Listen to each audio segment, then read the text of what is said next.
Du hører det jo overalt. AI er fremtiden. Men mens de store giganter sprinter afsted, så føles det måske lidt som om du og din virksomhed står og tripper ved startlinjen. Hvorfor er det egentlig så svært at komme i gang?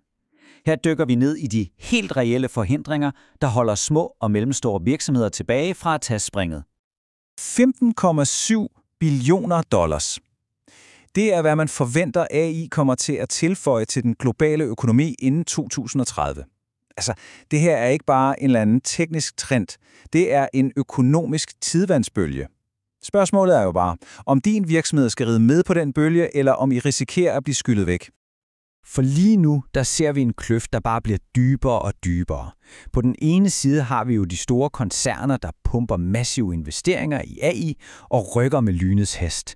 Og på den anden side, der står rigtig mange mindre virksomheder og tøver lidt ved kanten. Og den her kløft, den handler altså ikke kun om penge, den handler om fart og om handling. Så det helt store spørgsmål er jo, hvorfor? Hvad er det, der foregår? Er det pengene? Er det selve teknologien, der er for svær? Hvad er de virkelige barrierer, der får så mange dygtige beslutningstagere til at træde på bremsen, før de overhovedet er kommet i gang? For at finde svaret, så læner I os op ad et super interessant studie fra CBS. Her har forskerne zoomet ind på den fase, der ligger lige før en virksomhed overhovedet beslutter sig for at gå i gang med AI. Og det er lige præcis her, i det her afgørende øjeblik, at de største forhindringer lader til at gemme sig. Okay, så for at få styr på det hele, så kigger vi på 5 punkter. Først definerer vi lige, hvad den store AI-kløft egentlig dækker over. Så dykker vi ned i de teknologiske tårer og de organisatoriske forhindringer, og det er især de sidste, der er vigtige. Vi ser også på presset udefra, og så slutter vi af med det allervigtigste, hvordan den her viden kan bruges strategisk. Godt, lad os starte med det første. Den store AI-kløft. For at forstå, hvorfor så mange virksomheder kæmper med AI, så har vi brug for et slags landkort, og heldigvis giver forskningen os en simpel, men virkelig stærk ramme til at navigere i alle de her udfordringer. Studiet bruger det, man kalder for TOI-rammeværket. Det står for teknologi, organisation og omgivelser. Det lyder måske lidt akademisk, men se det som 3 forskellige spande, vi kan sortere alle udfordringerne i. Det er et super effektivt værktøj til at forstå, hvad der er på spil. Lad os starte med den spand, de fleste nok tænker på først. Selve teknologien. Mange tror jo, at hovedproblemet er, at AI er alt for kompliceret eller umuligt at få til at passe ind. Lad os se, hvad forskningen egentlig siger om de her teknologiske torve. En af de helt store teknologiske barrierer kaldes den sorte boks.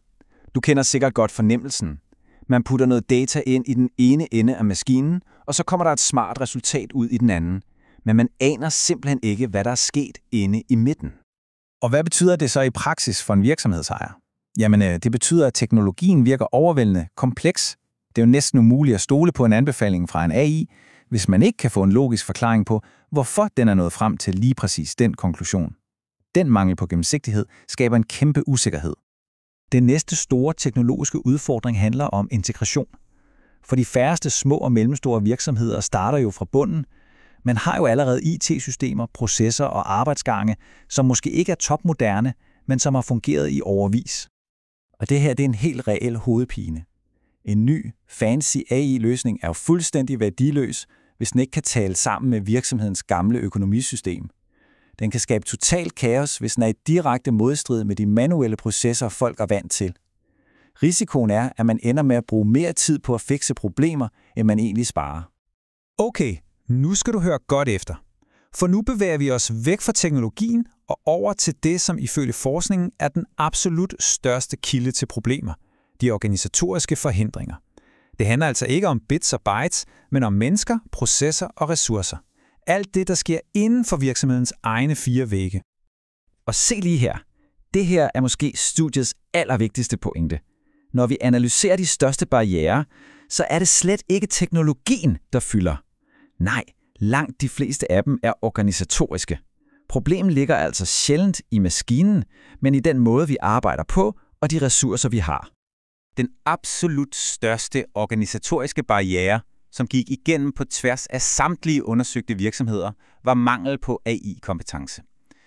Altså en helt grundlæggende følelse af, at man simpelthen ikke har de færdigheder, der skal til internt i virksomheden. Det her citat fra en af lederne i studiet, det rammer hovedet lige på sømmet. Jeg er sikker på, at vi ikke kan gøre det selv. Læg lige mærke til ordene.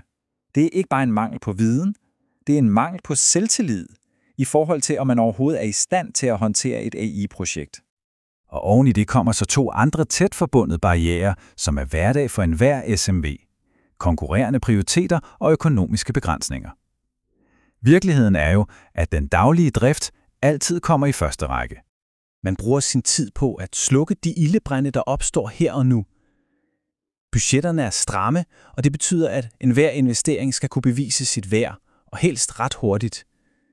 Der er simpelthen ikke overskydende tid eller medarbejdere, man bare kan kaste efter et stort nyt teknologiprojekt med en usikker gevinst. Som en anden leder sagde det er en organisation, der ikke bare kan bruge penge i blinde. Vi er meget forsigtige. Det her illustrerer jo perfekt den forsigtighed og det økonomiske pres, som rigtig mange mindre virksomheder opererer under hver eneste dag. Godt. Lad os kigge på den sidste kategori af barrierer. Det er alle de faktorer, der ligger uden for virksomhedens direkte kontrol. Presset fra markedet, fra lovgivningen og fra de partnere, man arbejder sammen med. Fordi kompetencerne sjældent findes internt, så opstår der jo hurtigt en stærk afhængighed af eksterne konsulenter og leverandører. Og det introducerer et helt nyt sæt af udfordringer. For det første kan konsulenter jo være hundedyr. For det andet, hvordan i alverden vurderer man, hvem der reelt har forstand på AI, og hvem der bare er en dygtig sælger. Og så er der jo også den risiko, at man lægger kritisk viden og kontrol over i hænderne på en ekstern part. Og så er der de eksterne interessenter, som for eksempel myndighederne. Det her citat er simpelthen fantastisk. En leder beskrev, hvordan de skulle forklare deres AI-model til en tilsynsmyndighed. De troede, det var en slags sort magi eller voodoo, der skete inde i maskinen. Det illustrerer jo perfekt, hvor svært det er at skulle retfærdiggøre en ny, kompleks teknologi over for en verden, der slet ikke forstår den. Okay, så hvad gør vi med al den her viden om barrierer? Det er helt afgørende at se det ikke som en stopklods, men som et kort over det terræn, man skal bevæge sig i. For at kende til forhindringerne, det er jo det allerførste og vigtigste skridt på vejen til at overvinde dem. Så for at samle op, de største forhindringer er ofte interne og faktisk ret forudsigelige. Når du kan sætte navn på dem, er det manglende kompetencer, er det den daglige brandslukning, er det den der sorte boksfornemmelse, så kan du også begynde at takle dem systematisk. Brug den her teknologi, organisation, omgivelser og model som en slags checkliste næste gang du overvejer et AI-projekt. Så det afsluttende spørgsmål, det er til dig. Når du nu ser på det her kort over teknologiske, organisatoriske og miljømæssige barrierer, hvilken af dem står så tydeligst på vejen for din virksomhed? For at identificere netop den forhindring, det er ikke slutningen. Det er lige præcis der, rejsen begynder.